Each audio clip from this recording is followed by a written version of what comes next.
Bila anak kita nak pergi sekolah, ataupun ikutlah tak nak pergi sekolah, pagi sekali, malam sekali, kita zikir Ya Hafiz Ya Muhaimin. Ya Hafiz Ya Muhaimin membawa maksud Allah yang maha menjaga, yang maha mengawasi. Kita zikir, nak ulang berapa? 1 kali pun jadi dengan khusyuk. Nak ulang 3 kali pun boleh. Ya Hafiz Ya Muhaimin. Kadang-kadang saya biasa sekali je. Ya Hafiz Ya Muhaimin, ya Allah, aku serahkan anakku untuk dijaga dan diawasi olehmu. Sebab kita tak tahu apa yang dia buat kat sekolah.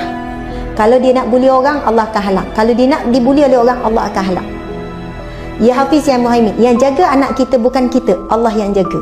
Yang awasi anak kita, tiba-tiba anak kita contohnya nak terpengaruh, kawan ajak, balik ni. Bila Allah awasi dia, Allah gagalkan perancangan. Allah akan halang.